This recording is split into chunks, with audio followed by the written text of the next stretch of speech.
Hi, in this demo we're going to go through using CopyFlow Gold to translate an InDesign CS6 document to both Spanish and Japanese using the Google Translator Toolkit. This is our InDesign document. It's about 26 pages, I think. Lots of discrete bits of text. The first thing we do is go to the settings. We'll choose our destination language, which will be Spanish.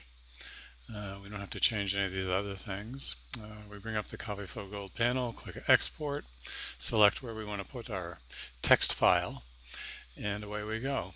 So all the text from that document's now been written into a single file that we can upload to the Google Translator Toolkit. Then we'll combine that later on with the structure of the document to rebuild the document in the target language of Spanish. So here we're in Google. Click on Translator Toolkit and upload the file. Here we choose the file from our desktop. Yep, that's the one. And then check we're going from English into Spanish, upload. And it'll run for a few seconds and it'll actually pre-translate all the document using a machine translation method. We could step through this with the editing box at the right and make any corrections we wish. I'm not a professional translator. For our purposes, we're just going to skip through this, save and download the document again, assuming the machine translation's okay. Put it onto our disk, import it by using the CopyFlow Gold panel. Find the file which we downloaded from Google. Here's the one with the Spanish extension, the HTML one. Good, then we'll open that. We'll recreate the document, and then we'll see all the text positioned in the correct place, in the correct fonts, and all translated into Spanish. So that's about it. If you were doing a real translation, of course, you'd spend more time editing in the translator's toolkit itself. But for our workflow demonstration purposes here, that is about it.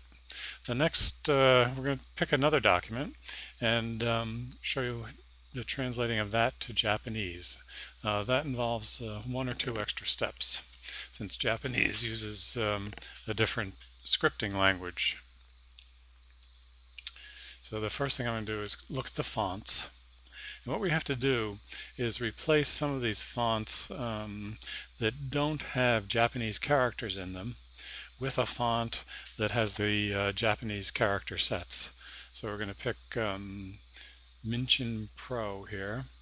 We're going to change all the regular type selections, and then we'll find the bold ones and use the Mincho Pro bold, change those. We're done. We want to save this before we do the export.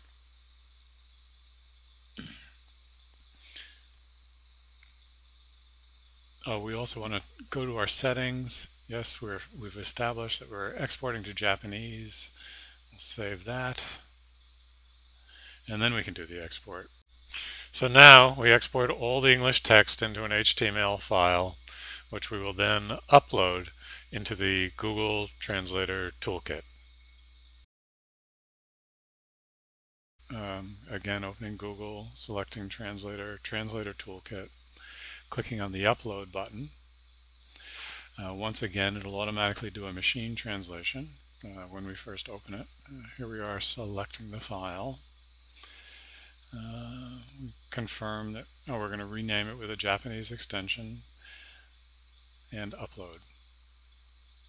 Now it's doing the translation, the pre-translation, the machine translation. And once again, if we knew Japanese, we'd be able to edit this and step through it, making corrections in each of the segments. We're going to assume this is correct since I don't read Japanese. Save the file. Mark it as complete. Then we will download it from the Translator Toolkit, store it again in our disk here, or the same location.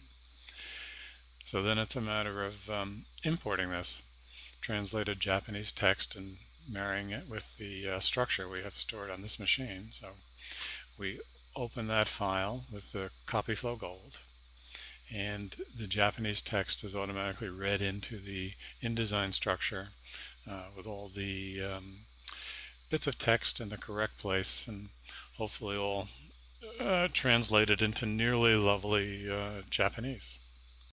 We chose to export in Translator's HTML to be compatible with the Google Translator Toolkit. CopyFlow Gold is available from our website, www.napsys.com, or from the Adobe Exchange.